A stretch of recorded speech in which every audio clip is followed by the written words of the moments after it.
تعالى نخش كده نصور عشان ما تفصلش الكاميرا ابدا عشان لو في حاجه.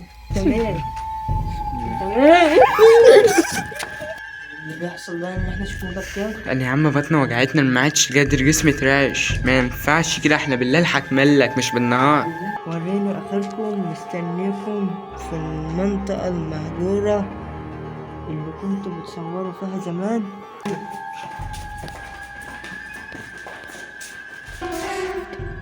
انا اسود. خد يا امك يلا نرفع لها مكان تمام.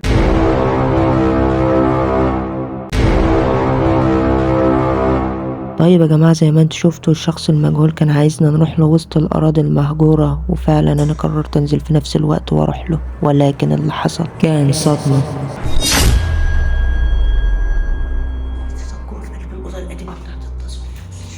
خايف حس خبط جوه في قلب الأوضة.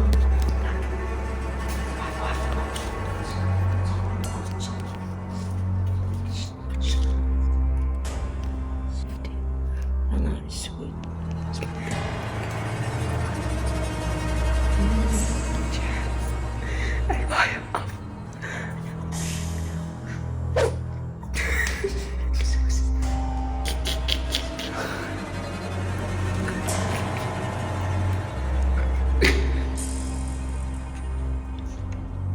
واحد اتنين تلاتة.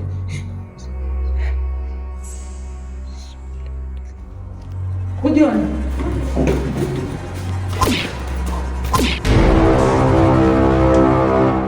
يا جدعان انتوا دلوقتي زي ما انتوا شفتوا انا خبطت على دماغه، هو دلوقتي انا جبته ورمته دلوقتي ما يسكتش انا عارف هو مين.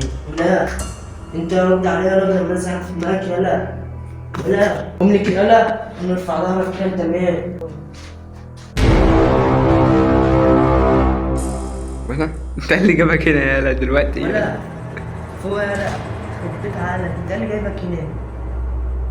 انت اللي جايبك مش هنا. عارف يا ابني. انت متفق معاه؟ اتفق معاه يا ابني. اتفق يا ابني معاه.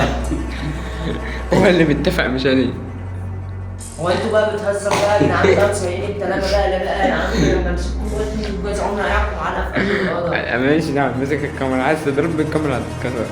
وانت يا عم وانت بتعمل كده يبقى انت اللي عامل حوارات القص المهجور. انت بتضحك عليها وانت يا عم انت يا عم انت بتضربني في يا عم انت يا عم عايزاه. انت يا ابني انت اللي كنت فاعل على السطح بقى دلوقتي. لا لا امال مين اللي كان قاعد بيطلع؟ لؤة. وانت متفق معاه. انا اتفقت معاك يا باسم. عيب عليك. اهو. بتهزر يا جدعان. لقطة. انت قاعد وانت خلي بالك وانت فاوح قاعد تقول للواحد من السطح بيرزعك عمال تعمل حاجات عشان ربنا المعمولة زعلك اقسم بالله المعمولة. يا عم يبقى انت اللي كنت عامل بقى حوارات الاصل المهجور، انت اللي كنت بعت رسالة على التليفون. طب انا كان معمول ما انت عملت معايا في اكله دلوقتي انت وهو. يا عم مسك واحدة مسك. يعني انت متفق معاه ولا ايه النظام؟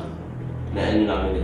انت متفق انت وهو سوا، انتوا متفقين بقى عليه وانت متفق معاه. يا ابني اتفق يا ابني. ايه يا ابني بص. هو الصراحة حصل. يعني الصراحة حصل. انت قاعد تحور على يا عم وعد الله ربنا انا هعملك اصلا من الاخر كده ما تزعلوش مني انتوا اخواتي. يا ابني. تصور ما تزعلش مني. يا ابني احنا يا ابني ما بنزعلش. انت بتزعل وانت زعلان عليها حوارات وانت بتعمل فيها مقالب وطالع قاعد على السطح مولع على النار وانت التاني اللي متفق معاه. مش فاهم الشغله دي ماشيه ازاي. بصوا يا جدعان زي ما انتوا شايفين هو متفق معاه. خليك فاكر اللقطه دي ان انت متفق معاه انت وهو، انتوا الاتنين متفقين عليا يعني انتوا بتعملوا مقالب. يعني واحد فيكم هيطلع على السطح ولابس لي ومولع لي، والتاني انت اللي جاي مصور وانت اللي قايل لي على الحوار دوت. ما تزعلوش ما تزعلوش مني، ما تزعلش مني من اللي انا يا هعمله. عم أنا بس ما بزعل. تزعلوش مني انتوا الاتنين. هتعرف تعمل حاجة؟ هوريكوا يا عم، مش بالكلام مش بالكلام. هما الاتنين بيعملوا حوارات بس ما تزعلوش مني.